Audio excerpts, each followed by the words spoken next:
Law 360 Welcome back to the Law 360 podcast.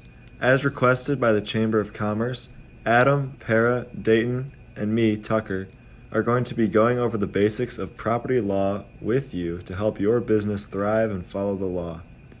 After we take a general overview of the fundamentals that you need to know about property law, we will be taking any remaining questions that you may have about property law and how it relates to you or your business.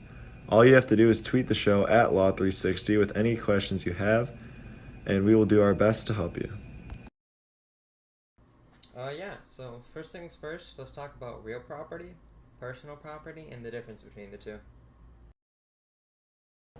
Real property is the rights and interests of fixed property, principally land and the buildings and everything permanently affixed to them. Personal property is the rights and interests in anything that is not real property, either intangible or tangible, such as like a car or computer. Exactly. So basically, the easy way to understand the difference is that real property is permanent and personal property is easily movable. Okay guys, so I heard you talking about real and personal property, but I think we need to talk about intellectual property. People always hear about it, but don't know what it is or what category it would fall under. Yeah, and it's a good question actually, because intellectual property is its own separate category that refers to intangible property created by the mind. Yes, so basically, think of anything that has a copyright, trademark, trade secret, patent, etc., such as like the Nike logo, a hit song, or even like the Chick-fil-A sauce recipe. These are all ideas. You can't like physically touch them, but they're your ideas. And therefore, if you have the proper legal documents, like the ones I've mentioned before, they can be your intellectual property. So what legal documents are necessary again? Acquiring intellectual property requires a series of paperwork to ensure ownership. If the files are unable to be produced, it is also unable to be purchased. And for those who don't know, how do you keep this property in your possession? To keep ownership over a plot of land or simply an item of interest, you must notice the series of easements that apply. These easements could potentially benefit the neighbor, business, or the landowner. Easement by definition are irrevocable rights to some limited use of another's land. This means that the user will not be considered trespassing when the land is in use. Going off that, these easements must be obvious and run for at least 10 to 21 years. This is known as the easement by prescription that protects the user from false accusations of trespassing. Is this a promise between the landowner and the user, or simply awareness of the use of the land or item? The use of the property must be noticed and known by the landowner to rid of any misconceptions, or through covenants in which the buyer and seller agree on the land in writing. Okay, so that makes a lot more sense now. But how do you acquire other types of property besides intellectual? There are many ways to acquire property, starting off with a contract. The property can be transferred, bought, or sold. Property can also be acquired through inheritance.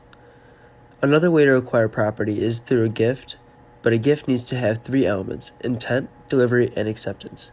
You can also acquire property through accession, which is the right to have the property it produces, whether it's naturally or artificially. You can also find mislaid or lost property. And finally, through occupancy. This is where you can acquire the title of property by taking possession of the property that doesn't belong to anybody else. Alright, well, another thing that is essential for our listeners to understand is the concept of bailments. Yeah, well, before we do that, something important to remember is the distinction between custody and bailments. Custody is not a bailment. Custody refers to the care and present control of another's personal property under the owner's discretion. However, in custody, owners still retain control over the property. Someone is just merely guarding or watching over the property. So for example, a security guard at a jewelry store would have custody of the jewelry while he is guarding and protecting the store at night. However, the jewelry, while under his care and present control, doesn't belong to him. It still belongs to the owner of the jewelry store.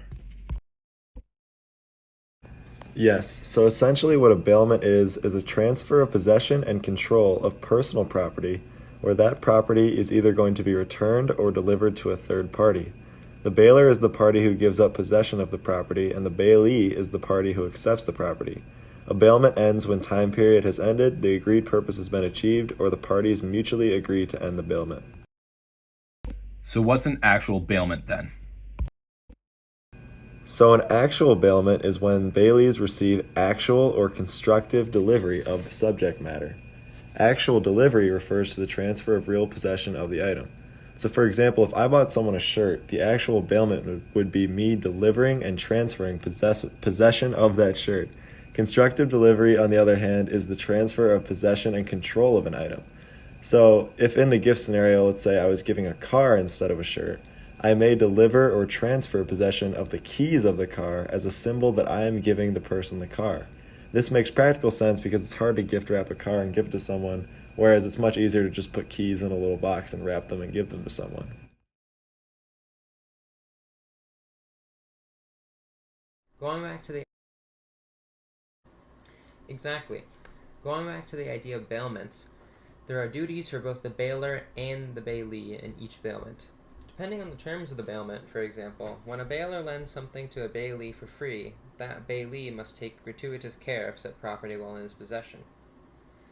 Some of the other levels of care include extra and ordinary, which is when a bailer leaves goods with a common carrier, or mutual benefit, which is when both the bailer and bailee both benefit, which implies ordinary care property, and then involuntary, when the bailee receives possession of said property without consent and only requires minimal care. And then lastly, there are three main legal elements for each bailment, which are delivery, acceptance, and consideration. All right, so now that we know what bailments are, what are some common examples of bailments? So the three types of bailments are bailments for hire, bailments for services, and sale. And in bailment for hire, the bailer for a fee provides a personal property for use by the bailee. An example for this would be if I rented a snowblower from Home Depot in exchange for some fee of money.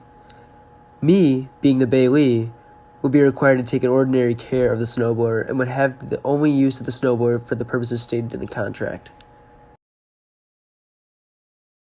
Another common type of bailment that you mentioned is bailment for services. This is when a person delivers goods to be serviced, repaired, or made into a finished product. An example of this would be if I went and brought my suit to the dry cleaners. Also, in this scenario, if the dry cleaners damaged the goods, provided they acted with ordinary care, the loss would fall on me, the bailer, and I would still have to pay for the work that was completed before the damage. That doesn't seem very fair. Well, it is what it is. Anyways, the last type of bailment that you will most commonly see is called a bailment for sale. In a bailment for sale, a prospective buyer, or the bailee in this case, may use the goods and then decide whether or not they wish to purchase them. An example would be if I was looking at buying a new car. Oftentimes at the dealership, they would let me test drive the car to see if I would like to purchase the car. In this sort of bailment, the bailment ends if the bailee decides to buy the goods or if the goods are rejected and returned. Therefore, the bailment in this scenario would end if I decided after the test drive that I wanted to purchase the car. When transferring and leasing real property, there are accommodations that are not necessarily listed, including what is affixed to the land. When there is a fixture on the land or building that is owned, that piece of property becomes permanently attached to the land or building. Though there is one thing. Say you were to rent a home that was already furnished with appliances. If you have agreed to a trade fixture, you are guaranteed to retain the property at your own use after the lease. I'm kind of confused who is who when it comes to leasing. Could you explain it? First and foremost, let me define what a lease is. It is an agreement in which one party receives temporary possession and use of another's real property in exchange for rent. So there are two main people, a landlord, known as a leaseor, and a tenant, known as a lease. A landlord is the owner of the real property, like a house, a building, or land, that is leased or rented to another person. This person is a tenant. The tenant is the one receiving possession and use of the landlord's property. Both the tenant and the landlord have specific duties and rights regarding the leased property. To receive the rent, The landlord has the right to receive the rent that was agreed upon in the lease. They also have the right to evict the tenant if the rent is not being paid.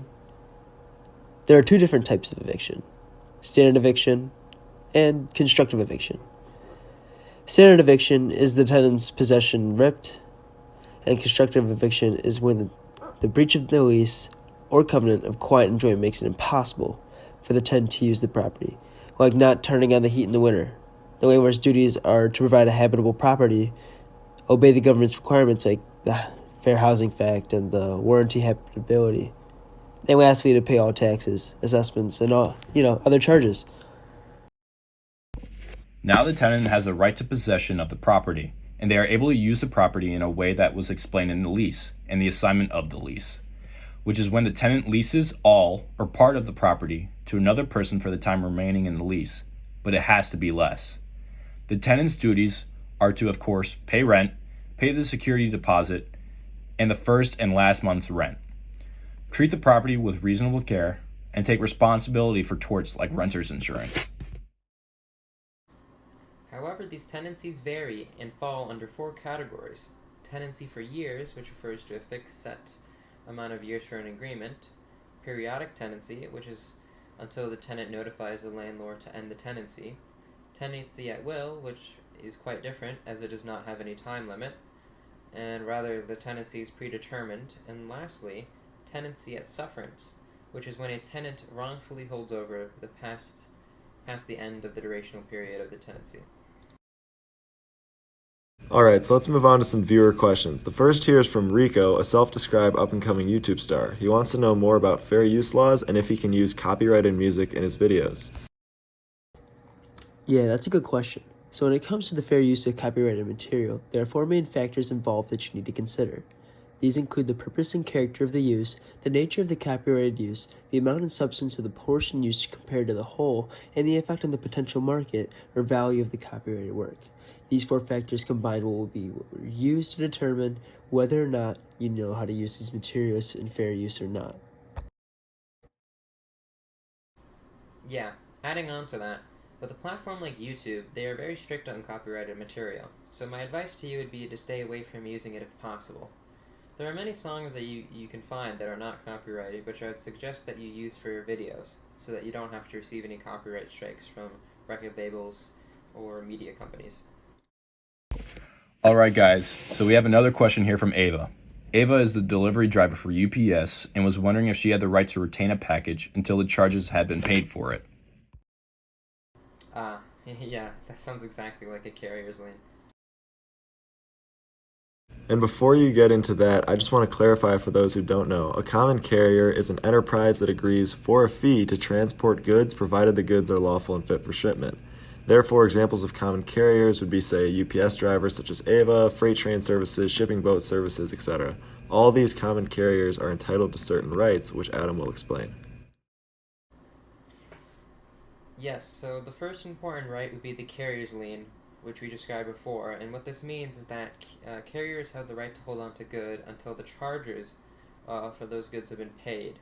Another common right that they have is that they are allowed to charge a demurrage, and what a demurrage refers to is the fee for the use of the transportation vehicle for when it is not loaded or unloaded at the agreed upon time. So essentially it's like a late fee.